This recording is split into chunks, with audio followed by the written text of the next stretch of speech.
Hello, everybody, and welcome to the Scruffy-Looking Nerders podcast. I'm your host, Tyler, bringing all things nerd and geek-related. And on this episode, I'm going to be discussing some Red Dead Redemption 2 news, some Call of Duty Black Ops 4 news, some Black Friday pre-sale kind of leak stuff, and some Marvel Netflix stuff, and some other rumors to do with movies and TV shows. So, here we go. And starting things off with Red Dead Redemption 2. So it was reported that Red Dead Redemption 2 has hit over $725 million in sales, which made it a bigger opening than Avengers Infinity War in theaters. Holy smokes, this game is making ridiculous amounts of money. I wouldn't be surprised if it shattered all the records that Black Ops 4 had done just a week ago. That's insane. I haven't had a chance to play Red Dead 2 yet, but all of my buddies that have been sending me videos and screenshots of stuff they're doing in the game, it looks wicked fun, and I'm completely missing out. Speaking of Call of Duty Black Ops 4, fans are upset and they're going to Reddit to vent their unsurprising frustrations in an extremely active post on our games. Their frustrations are based on the amount of microtransactions in the game that have been placed for cosmetic items following the release of Operation First Strike, which is the first DLC. It's essentially Blackout's first season. User Refractives gave a detailed breakdown of these various microtransactions, and he claims that players will have to pay around $200 or grind for hundreds of hours in order to get all of the items out of the 200 base tiers in this operation.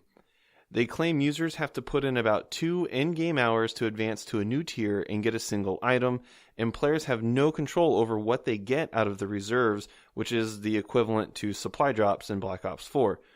All of this on top of the $60 base game and the $50 season pass has fans predictably pissed off. According to the publisher, though, Black Ops 4 has made $500 million during its 3-day launch weekend. That's $500 million. That's almost certainly the biggest launch weekend prior to Red Dead Redemption 2. Call of Duty Black Ops 2 made $500 million in its first 24 hours, but Black Ops 4 has made the same amount in its first 72 hours. It's still pretty good, but not nearly as good as the investors were hoping. Black Ops 2 made $1 billion in 15 days, and if Black Ops 4 can pull that off, then it's most definitely going to be a smash hit. But given the much faster day one sales of Black Ops 2, it doesn't seem very well for Activision, because sales of this franchise have been sliding downward with a few exceptions for years. And while this definitely looks like a reverse in that trend, they're still not back to the pinnacle of where they could be with the series. Activision stocks have actually plummeted, and it just proves that making like a metric shit ton of money still isn't enough for investors. They still want all of the money. This proves it. It's a like $60 base game, a $50 season pass, and there's still loot boxes. And they're probably going to have DLC maps that you have to pay for as well. This is not even like double dipping. This is like dipping your chip and just eating the dip off of your chip and continuing to use that chip in the dip, just eating the dip off of the chip. This is ridiculous, what Activision is doing with Call of Duty with that. And people were upset about EA and what they were doing with their games, but this is way worse. And Activision is just swooping in with Call of Duty and just raking in the money. And there's not an equal amount of outrage that I feel there should be for it. But it's still making a crap ton of money. Epic Games announced last Friday that they received an investment of approximately $1.25 billion from KKR, Iconic Capital, Smash Ventures, Axiomatic, Vulcan Capital, Kleiner Perkins, and Lightspeed Venture Partners, according to Associated Press. The funds are meant to create further partnerships in technology, entertainment, esports, and other live events. Those investors have now joined Disney, Tencent, and Endeavor as minority shareholders in Epic. minority shareholders in Epic. $1.25 billion in their minority shareholders. That's ridiculous. Fortnite just keeps racking in the money, and it's insane. Battle Royale apparently just makes all the money right now. I think 2019, that's going to be the biggest moneymaker again, is Battle Royale games. This is where the gaming market is going, and consumers obviously want it. So that's where we are. So there's not really any new news for Diablo 4 or any other Diablo property as of now. But as we head into the weekend of BlizzCon 2018, I figured I'd share this quote from one of the key designers of Diablo 1 and 2, David Brevik. And he says, a lot of people thought Diablo 2 was worse than Diablo 1, which wasn't very fun. But I think that in a lot of ways, you can't really make games for the critics. You got to make the game that you want to play. You have to be satisfied with the effort that you put in and the job that you feel that you and your team did. It's like, in a lot of ways, I hate to say it, but it's a little bit like golf. You have to be happy with your golf score, not compare it to everybody else, or really making sure that you're pleasing everybody. Because you're not going to please everybody, and people aren't going to say stuff for whatever reason, and they may even change their mind. Yeah, they didn't like it at first, but now they really love it because you made this one little change. And they were ranting and raving about 55 different things, but you make one little change and they're like, oh, I love it now. So I think that you're going to get criticism no matter what you do. And this happens, not just in video games, but in any kind of entertainment, movies or music or books or whatever. I liked that one, or I didn't like this one, and everybody's entitled to their opinion, and opinions are free, so people are going to go ahead and say them. It's how do you let it affect you? You need to focus on how happy are you with the effort that you put in and the product that you were made, and are you proud of what you've done, and are a majority of the people happy with what you created? I think that's the best way to look at it. I thought that was interesting and worth sharing on the podcast because there's been so much salt on the internet lately because of the rumor of Diablo 4 not going to be shown at BlizzCon this weekend.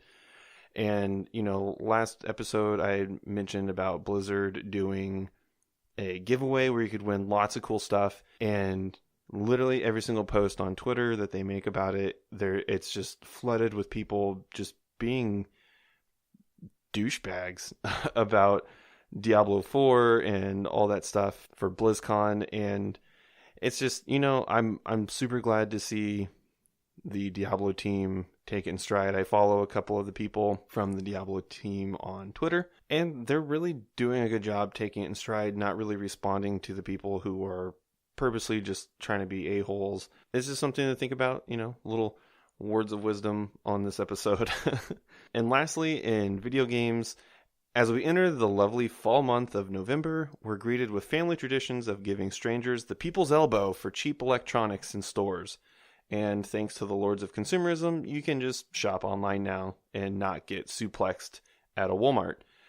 And some early peaks of upcoming Black Friday sales for Target are BlackOps 4 for $45, Starlink for $40, a PlayStation 4 Slim 1 terabyte console with Spider-Man for $200. That's like $100 cheaper than what it is now. Assassin's Creed Odyssey for $35, Tomb Raider for $30, Overwatch and Battlefront 2 for $15 each, PUBG for $15. There's a crap ton more. There's going to be a lot of good deals this year. I'm pretty sure there was PlayStation 4 and Xbox One controllers for like $35 or $40 or something like that. And that's cheap. Those things aren't that cheap ever. So if you're needing to stock up on some extra controllers, or like if there's some games that you didn't get a chance to play, and I mean, like Assassin's Creed Odyssey is $35. Like, that's insane. So yeah, Black Friday at Target, like those are just Target sales. I haven't seen anything for like Best Buy or anything like that yet. So like I said, keep in mind this is for Target, and some of them are only doorbuster sales. Like you can only get them at a Target store, but the others I do believe are for online as well. So you would just have to check it out once it gets closer to Black Friday. And moving on to movies and TV.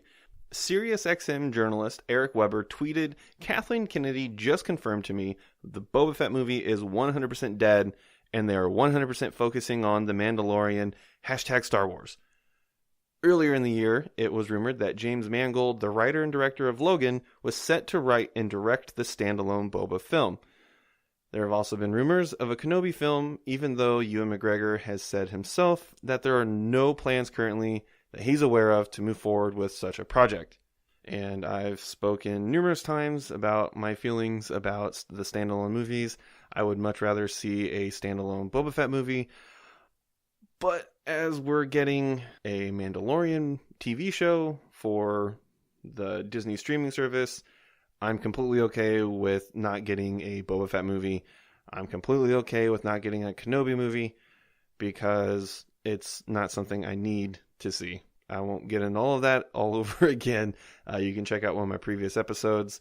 I discuss it and basically say that I'm tired of seeing lightsaber rave fights in Star Wars.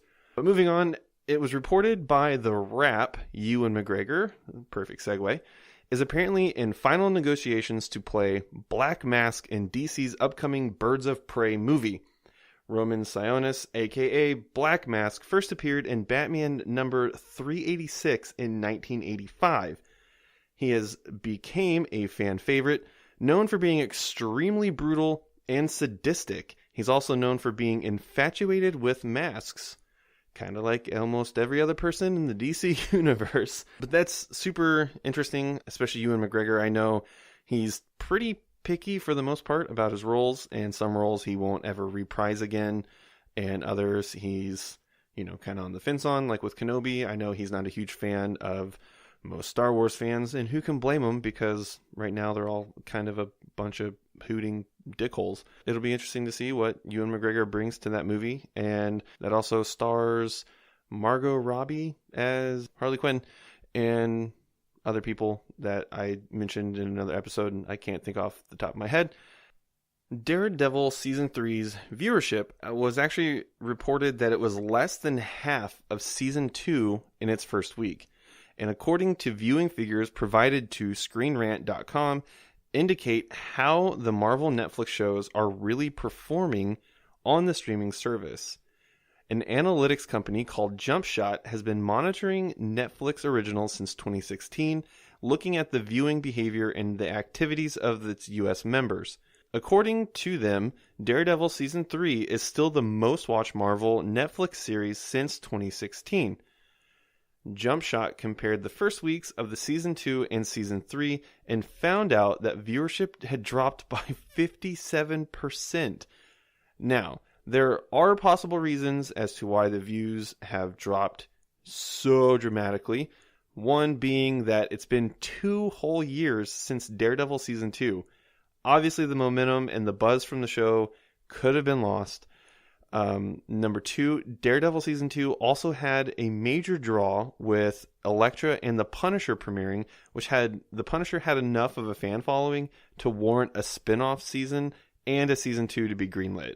It was probably obvious a lot of people wanted to see the origin of The Punisher for Daredevil Season 2. JumpShot's data also suggested that both Iron Fist and Luke Cage lost roughly over 2/3 of their viewers between Seasons 1 and 2, which it shows that it's not just Daredevil that's losing its viewers, it's all of the Marvel Netflix shows. And I don't know if it was just too much too soon, because between Season 2 of Daredevil and now, there was 7 other seasons of Marvel Netflix stuff that got pushed out. So Daredevil was kind of forgotten.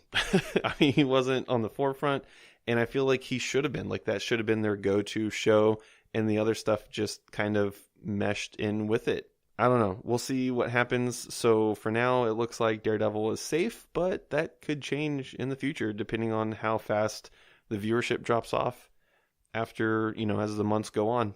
A new rumor suggests the Netflix Castlevania show's producer, Adi Shankar, will be adapting The Legend of Zelda into a TV series.